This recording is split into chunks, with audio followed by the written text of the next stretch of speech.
Agora sim, então começamos a gravação. Hoje eu vou falar a respeito de arrependimento. É um tema muito forte. Por quê? Porque, infelizmente, é triste, mas é verdade. Como diz, né, o outro, é uma história triste, mas é verdade. A igreja não sabe o que é arrependimento. E por não saber o que é um arrependimento genuíno, por não saber o que é um arrependimento que Deus espera, infelizmente, muitos estão dentro das igrejas e não têm arrependimento, e sem arrependimento não existe salvação. Sem arrependimento não existe cura, não existe libertação, não existe restituição, não existe, ou seja, não existe. Então, se a pessoa não se arrepende genuinamente, ela não vai, de forma alguma, viver aquilo que o Senhor tem para a vida dela. Porque a maioria das pessoas, elas confundem o arrependimento com o remorso. E o arrependimento não tem nada a ver com remorso. E o que vem a ser o remorso? Então, olha só, em 2 Coríntios 7, 9, diz assim: a tristeza, segundo Deus, produz um arrependimento que leva à salvação, e não remorso. Mas a tristeza, segundo o mundo, produz morte. Isso porque o remorso é um sentimento passageiro de tristeza, né, de culpa, que a pessoa, daqui a algum tempinho, né, ela vai voltar a pecar.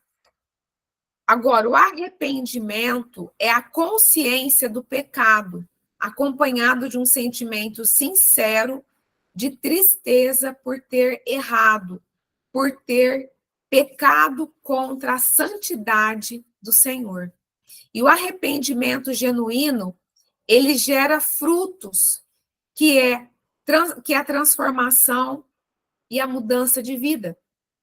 Porque, como eu disse, é o arrependimento que produz, que traz a salvação, que traz cura, que traz libertação e, consequentemente, restauração e restituição. Então, aquelas pessoas que estão há muitos anos na igreja, sem transformação nenhuma, sem mudança nenhuma, tem alguma coisa de errado com a pessoa, certo? Em Mateus 3:8, diz assim: deem fruto que mostre arrependimento, né?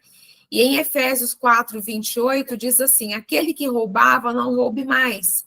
Pelo contrário, trabalhe, fazendo com as mãos o que é bom, para que tenha o que repartir com quem está atravessando um período de necessidade. E em relação a outros tipos de pecado também. Se a pessoa adulterava, não adultera mais. Se ela blasfemava, se ela julgava, se ela criticava, que ela não faça mais essas coisas. Então, tem que haver uma mudança tanto de comportamento, tanto de atitude, para que haja uma mudança e uma transformação de vida.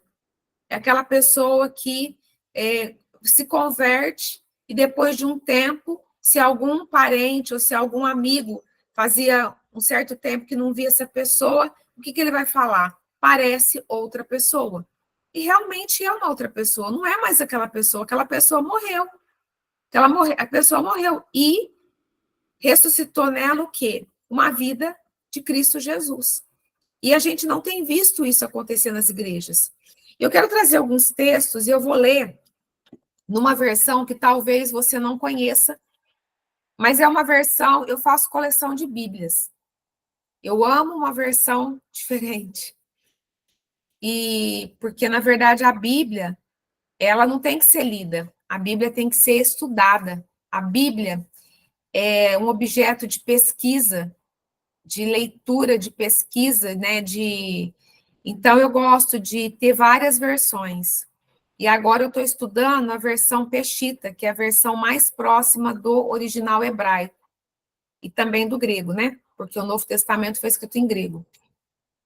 Então, eu quero começar a ler para vocês. Só que hoje a gente vai... Os textos que eu separei é Velho Testamento. Eu quero começar a ler o livro de... Peraí que eu até separei. De Neemias, né, que fala da reconstrução do templo.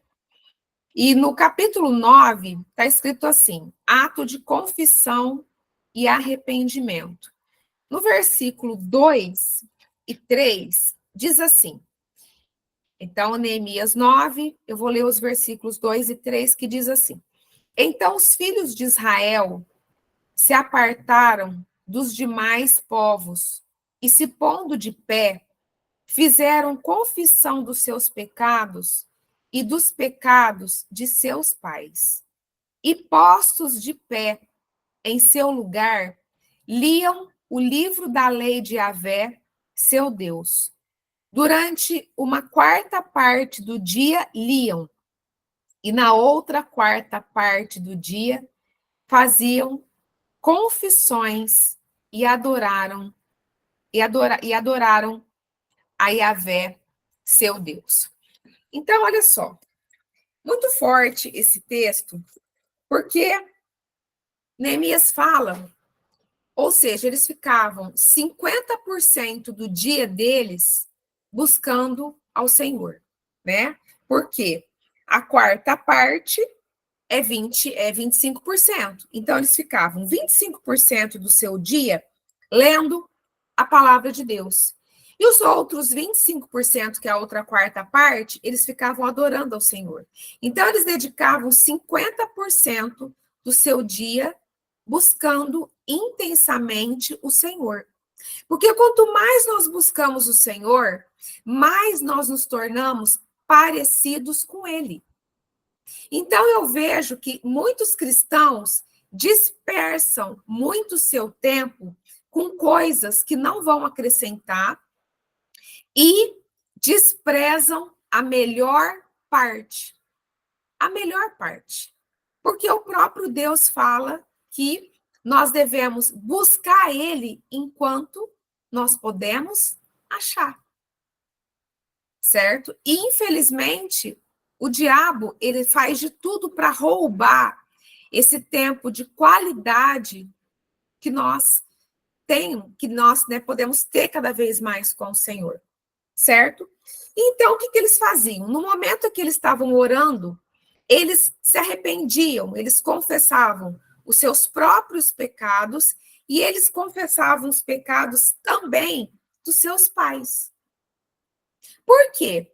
Porque Neemias entendeu, junto com outros profetas, Daniel também entendeu isso, por conta do período que eles ficaram cativos na Babilônia, que eles estavam lá, aqueles que foram mais novos, aqueles que foram mais novos e tinham compromisso com o Senhor, que na verdade não fazia sentido eles estarem cativos, né, de um povo idólatra e tudo mais, mas Daniel também entendeu, né, e a gente vê que Neemias teve a mesma visão que Daniel, que eles estavam lá por conta dos pecados dos seus pais e dos seus antepassados. E a maioria das pessoas, elas já nascem com prisões emocionais e espirituais que vieram dos seus pais e dos seus antepassados. E o que acontece? Eu vejo, porque eu trabalho com cura e libertação, que muitas pessoas acham que fazer uma oração uma única vez vai resolver isso. E não vai resolver isso. Isso é um processo. Isso é um processo, por quê? Porque os pecados, as transgressões e as iniquidades, elas contaminam o sangue e o DNA. E se você não entender o que é isso, o que significa isso, qual que é o poder que isso traz de aprisionamento na sua vida, provavelmente você vai passar a vida inteira capengando. Certo? Então, você precisa entender que o ato de confessar, de se arrepender, é um ato diário. É claro que eu sempre aconselho a pessoa passar pelo processo de cura e libertação, para ela ter a oportunidade de confessar os seus pecados para um líder, para um pastor, certo? Porém, isso na verdade não é o final. Isso é o começo, isso é o pontapé inicial. Depois que ela passa por esse processo de cura e libertação, o que acontece? Ela precisa ter um estilo de vida de confissão e de arrependimento. Porque quanto mais a pessoa confessa, quanto mais a pessoa se arrepende, mais o seu DNA, mais a sua genética é limpa e, consequentemente, mais ela vai sendo livre. E conforme ela vai sendo curada e liberta, o que acontece? O Senhor, então, ele encontra lugar para agir. E ele age onde? Em todas as esferas da vida da pessoa. Ele tem a liberdade de agir nas finanças, ele tem a liberdade de agir na saúde, ele tem a liberdade de agir na família, ele vai ter a liberdade de agir onde ele precisa agir. E eu vejo as pessoas muito... E tem muitas pessoas que me procuram, pessoas que já passaram por vários processos de cura e libertação, e às vezes pessoas que já até passaram comigo, mas por uma razão ou por outra, né, ou deixa de congregar, ou começa a congregar, ou está congregando numa igreja que eles não têm essa visão, de repente, várias coisas acontecem, e eu vejo a pessoa regredindo. Por quê? Porque nós temos que entender que o mundo jaz no maligno. Então, nós temos que todos os dias, constantemente, sair desse lugar de influência, porque o mundo é muito atrativo, o mundo é muito sutil, e as coisas do mundo também são sutis, e tenta nos abocanhar todos os dias. Né? Se vocês assistirem os meus cultos, quem chegou agora, que não teve a oportunidade de assistir, pode ir na playlist do YouTube, né, que tem todos os cultos eu vou gravando. Então, lá no começo, quando eu comecei a falar das festas, quando eu comecei a falar do calendário gregoriano, eu falei a respeito disso. Então, existe uma influência maligna, e é uma influência a nível cósmico, a nível dimensional, que a maioria das pessoas, se elas não tiverem muito antenadas com Deus, elas não vão perceber. Certo? Então, é muito importante a pessoa ter esse foco, certo? Então, a libertação é um processo que acontece todos os dias, conforme diz a palavra em Provérbios, né? Aquela palavra que diz assim, que o caminhar do justo é como a luz da aurora, que vai clareando, clareando, clareando, até ser dia perfeito. Então, é um processo. E nesse processo, você vai observando claramente o agir do Senhor na tua vida, e através de você, ele alcança todos os que estão ao seu redor. Porque não tem como isso não acontecer. Não tem como não acontecer. Então, eu vejo que muitas vezes a pessoa fala, o meu pai, a minha mãe, meu filho, meu irmão. Não, você. Tem que começar de uma pessoa. Tem que começar de nós. E através de nós, o Senhor vai fazendo coisas maravilhosas. Maravilhosas. Agora a gente vai passar para o livro de Joel, peraí que eu marquei aqui. Tem tanta marcação aqui. Deixa eu ver onde que eu marquei, peraí. Livro de Joel. Eu vou ler Joel, no capítulo 2, a partir do versículo 12, que diz assim, então é exortação ao arrependimento e à oração. O livro de Joel, ele já traz um contexto mais escatológico, porque Joel foi um profeta que trouxe profecias sobre o tempo que nós estamos vivendo hoje. Então, diz assim, Joel 2, a partir do versículo 12.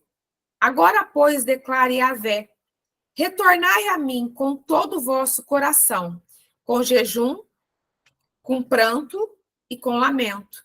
Rasgai vossos corações e não as vossas vestes, e retornai a Yahvé, vosso Deus, porque ele é misericordioso e compassivo, paciente e abundante, e sua bondade, e se retrata do mal. Quem sabe desista e tenha misericórdia de nós, nos ajude e deixe bendição em seu lugar, oferenda de cereal e libação para Yahvé, vosso Deus. Soai a trombeta em Sião, santificai o jejum, convocai a assembleia, congregai, ó povo, consagrai a congregação, convocai os anciãos, reuni os jovens e os meninos de peito. Saia de seu aposento o noivo e a noiva da sua câmara nupcial. Chorem os sacerdotes, ministros de Yahvé, entre o pórtico e o altar, e digam: perdoe, ó Yahvé, a teu povo. Não entregue tua herança à afronta e ao domínio das nações, para que não digam os gentios: onde está o seu Deus? Então, o profeta Joel, ele traz, né, essa conotação, ele traz essa palavra justamente para que haja um arrependimento genuíno, um jejum, com prantos, com choro, com súplicas. Porque é esse o arrependimento que literalmente vai trazer o avivamento. Muita gente fala de avivamento, mas como é que o avivamento virá se as pessoas não sabem nem o que é um arrependimento genuíno? Estão cheias de pecados dentro das igrejas, né?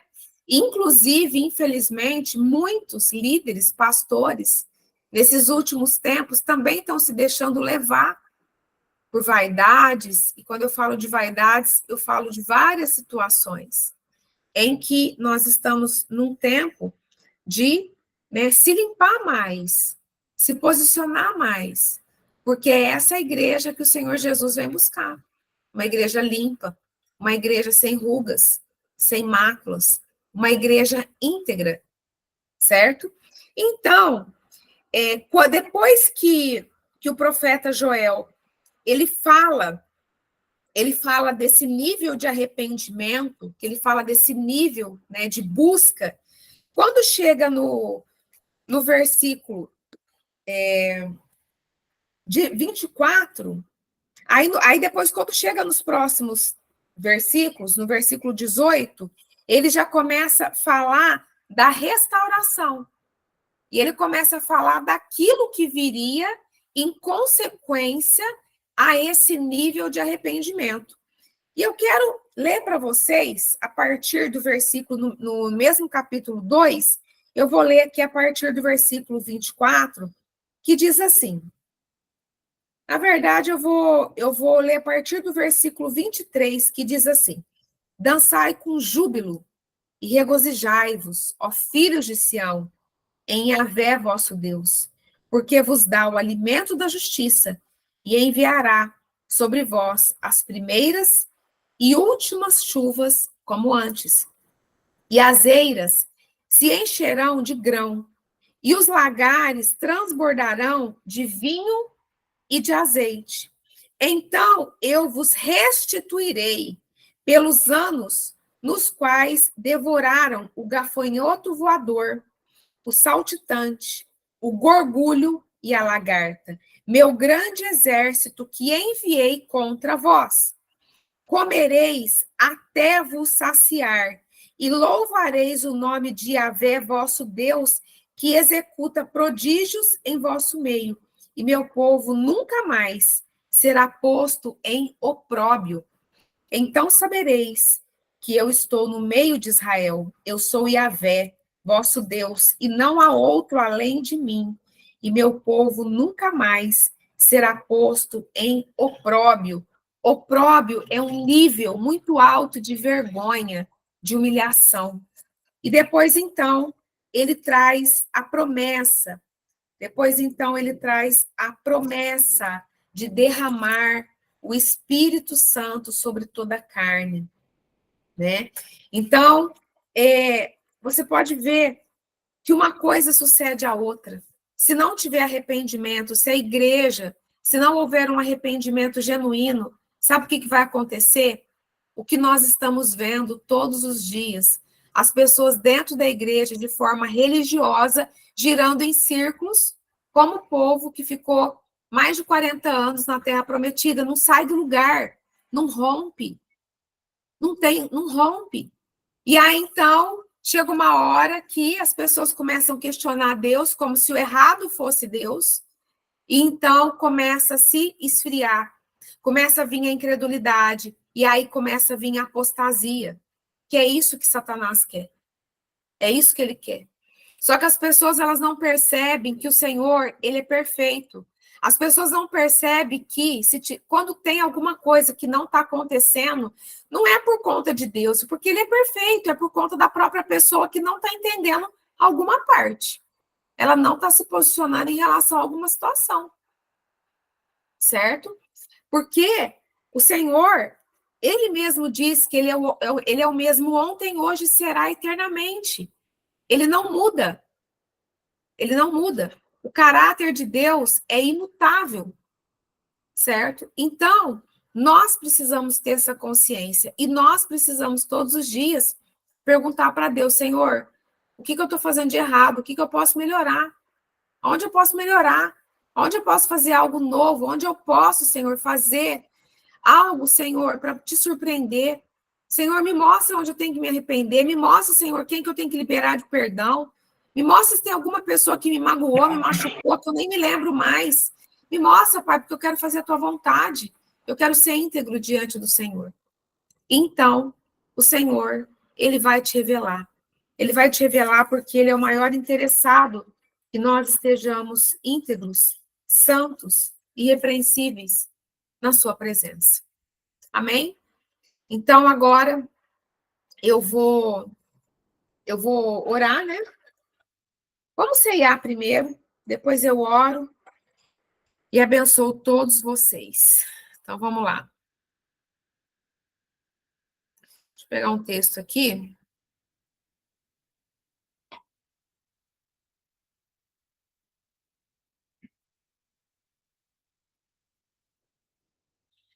Vamos ler.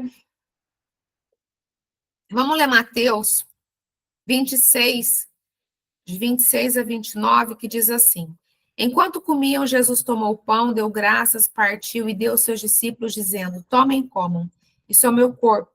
Em seguida, tomou o cálice, deu graças e o ofereceu aos discípulos, dizendo: Bebam dele todos vocês, isso é o meu sangue da aliança, que é derramado em favor de muitos, para perdão de pecados.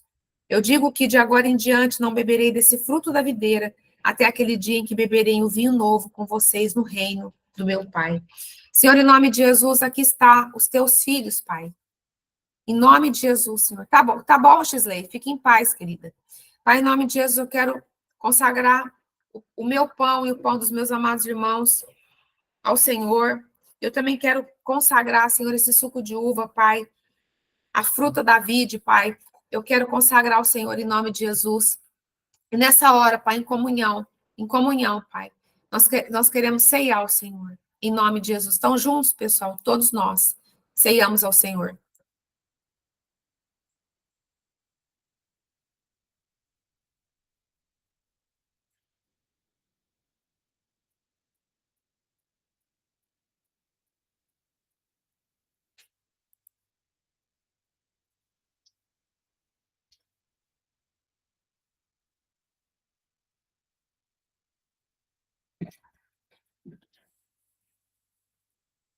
Então, da mesma forma, nós vamos pegar do suco de uva e vamos tomar esse suco de uva que representa o sangue de Jesus, em nome do Pai, do Filho e do Espírito Santo de Deus.